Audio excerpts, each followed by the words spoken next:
are reckless with your tongue and don't have some wisdom with your tongue, you're deceiving yourself, and it says your religion is worthless, like you don't even have one. I didn't say it. The book said it. In Leviticus 19:16, I'm almost done with the Bible, it says, do not go about spreading slander among people.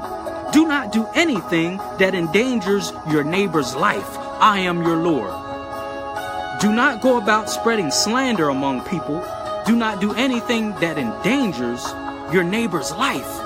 I am your Lord. So it goes back to how I opened up.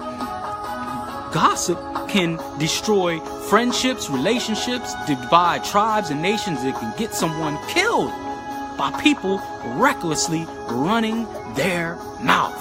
Just looking for trouble, just looking for something to say something negative about. I have witnessed it and observed it myself. I see people get up first thing in the morning and they on that phone running their mouth and gossiping. You mean to tell me the Most High wakes you up out of a sleep and slumber? Do you know sleep is the sister of death? Sleep is the sister of death. God wakes you up. Because when you sleep, you're unconscious. If you look at some people the way they sleep, other than the snoring, it looks like they're gone. It's this death. It's the sister of death. He wakes you up out of your sleep and slumber, and the first thing you on the phone with, girl or bruh, girl, had no good beat down the street. I can't stand that bitch. First thing in the morning. Lord have mercy. Hey. I told you this is not a religious channel. This is reality TV. Well, I thought you were a Muslim and you got that cap on your head and I see you wear them them beads and you got the beard. I thought you were a man of God. I never thought I'd hear a man of God speak in such a way. Well, maybe you never met a real man of God. Moving on. Proverbs 16:28 says, only a perverse person stirs up conflict and gossip separates close friends. Again, it says a perverse person stirs up conflict and gossip separates close friends. Talking about gossiping. It says a perverse person does this. You ever just be around someone and they always keep something stirred up, always got something going, always talking about someone and just keeps drama going? Well, in biblical language, there was people like that back then too. It says a perverse person stirs up conflict and gossip separates close friends. Last Bible verse, Proverbs 11:13 says, gossip betrays confidence, but a trustworthy person keeps a secret. Gossip betrays confidence, but a trustworthy person keeps a secret. So someone comes and tells you something secret and private. They may really be having a crisis. They come to you and say, look, bruh, or look, sis, I got this going on. I just needed to get it off my chest. Don't tell anyone. And no sooner than they walk out the door, they leave your presence. You pick up the phone or you go in someone else's presence and divulge or make public everything they just told you in confidence. They're not going to trust you anymore. You just ruined their confidence because you couldn't keep your damn mouth shut. What in the hell is wrong with some of us? I can't tell you how many times people that ain't even close to me have told me things in confidence because they can't trust people that are supposed to be close to them. And again, I'm not giving myself credit about anything. I'm just saying this is something that I work on a daily basis to make myself better about not gossiping, not slandering someone, and I certainly don't tell secrets that people tell me in confidence. Again, Proverbs 11:13 says, gossip betrays confidence, and a trustworthy person keeps secrets. Now, someone may be saying, well, I'm a Muslim, I'm a Muslim. Proper way to say I'm a Muslim. I don't believe in that, which you're supposed to believe in the Bible. We're supposed to believe in the truth of the Bible and follow all the prophets that came before the prophet. But just in case you say that, what does the Quran say about gossiping? Because there's a lot of gossiping Muslims too.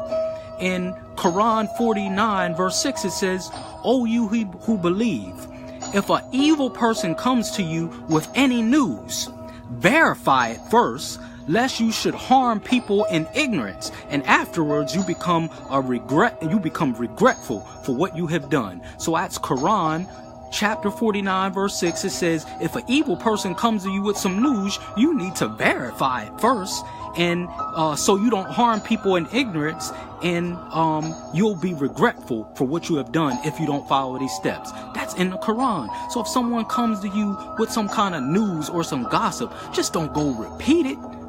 Verify if it's true first before you repeat it. Then it depends on how you're repeating it. For what reason are you repeating it for? It says verify it first, especially if you know it's an evil person coming to you with the news. That's the Quran. In Quran chapter 17 verse 36, it says, do not concern yourself with things about which you have no knowledge. Verily, your hearing, your sight, and your heart, all of it will be called to account, meaning by the Most High. Do not concern yourself with things which you have no knowledge. So don't go repeating things and you don't have full knowledge of what you're repeating. You don't have all the details. Hell, you don't need no Bible or Quran if you got any common sense to know that. You don't got all the details on a certain situation that you speaking on it like you're a scholar of the situation. It says, don't concern yourself with things which you have no knowledge. All of it will be called to account by the Most High. That's the Quran. In Quran chapter 24, 12 through 15, it says, listen to this. In the Quran, it gives a lot of parables and it asks us questions about our behavior, or it asks us questions about things to come.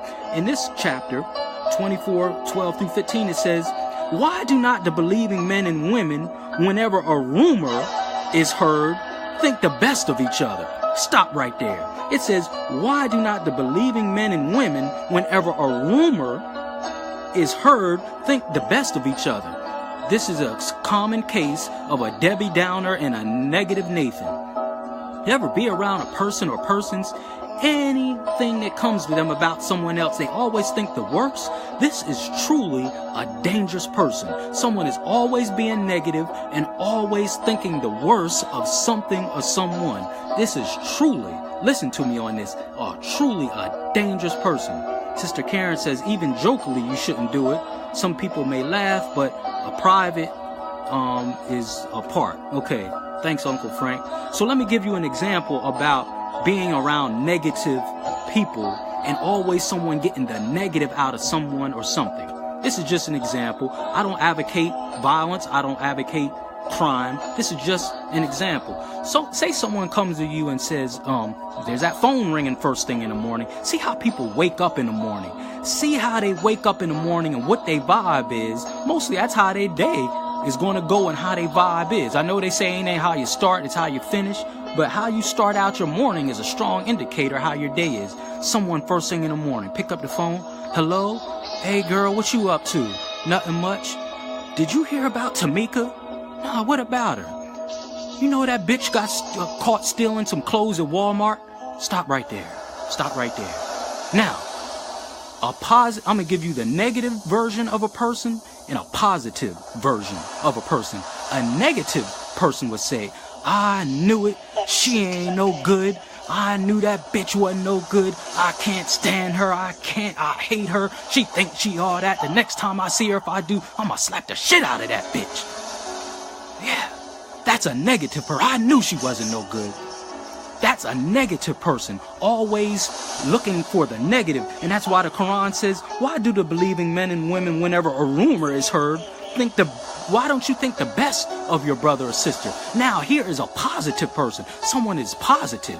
And I know you're like, oh my gosh, all this cursing that you can't say you ain't understand. The Quran says, speak to the people in the language of the people so they may understand. This isn't a religious class.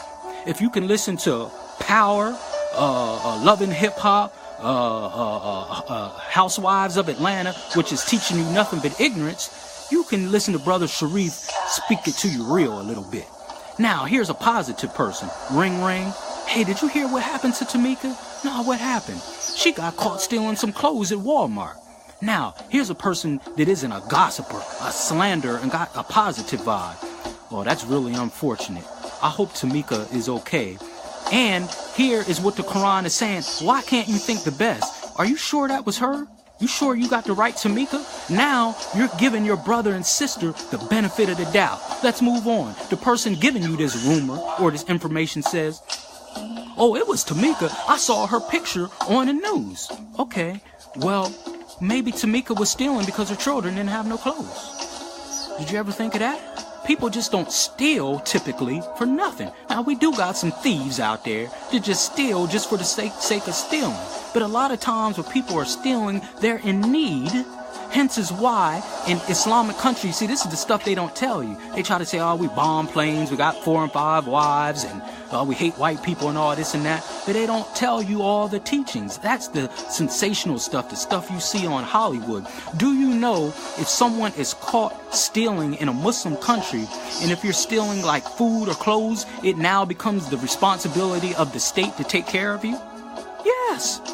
They don't just go chopping your hand off. They look at the circumstances of why you steal. So if you're stealing because you're in need, now they're going to see why you're in need, and then they're going to take care of you. Now, if you're stealing a watch or a bike, which you don't need a watch or a bike, they're going to warn you one time and give you counsel and say, if you do this again, your goddamn hand is coming off, and we're going to chop it off at the town square so everyone can see your shame. We're going to shame you. That's what they do in Muslim countries with people who steal. They just don't chop your hand off for nothing. They see, why are you stealing? And if you're stealing because you need something, then they will take care of you so your needs are met. Then you won't steal. But if you're just stealing a bike or a watch or something material that you don't need, they're going to warn you, second time your hand's coming off. So a positive person, if they get that news that Tamika is stealing, they're going to give Tamika every benefit of the doubt. You sure that was Tamika? Are you sure?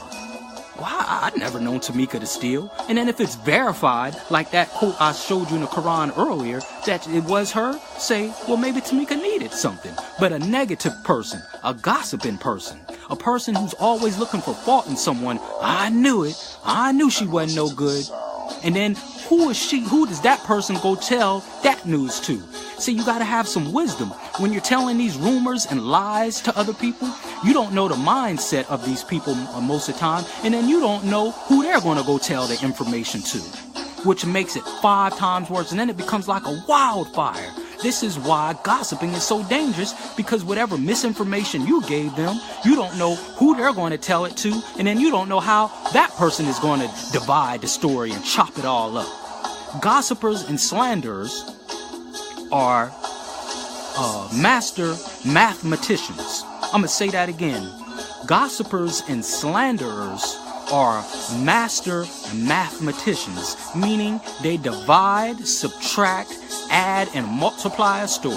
Not for the good, but for the worse. They are master mathematicians. So you don't know what and how they're going to share this information with someone. You go tell someone's business or some secret. By the time it gets to the 10th person, it's all chopped up. All behind gossiping. Now, where did I leave off at? In the Quran. In chapter 49, verse 11, this is my last Quran verse and I'll be finishing up. It says, avoid suspicion as much as possible, for suspicion, in some cases, is a sin. And spy not on each other behind each other's backs. Would any of you like to eat the flesh of his brother? No, you would abhor it. Fear God, he is the most merciful. I'm going to say that again. Avoid suspicion as much as possible. Stop right there. You have some people don't have nothing else to do, that all they do is they're always suspicious about everything, always thinking that someone is after them, always thinking something negative. Again, in the Quran said, some cases suspicion is a sin. Always looking over their shoulder and thinking the worst. This is an aspect of paranoid schizophrenia. Remember, someone who suffers from paranoid schizophrenia, they always think that someone is talking about them or plotting against them. Now it's a mental illness. So that's why the Quran says avoid suspicion as much as possible. For in some cases it becomes sin. It said, would you like to eat the flesh of your brother? So it's saying when you're talking behind people's back, stirring up trouble, it's like eating their flesh alive. It said, would you do that? It says, of course you wouldn't do that. For you would abhor it, meaning you would hate to do that, to eat the flesh of your brother. God, fear God, for he's the most merciful, all wise. So those are the quotes on coming from Bible, Quran, and the principles of Ma'at about gossip and slander. It is very, very dangerous. It's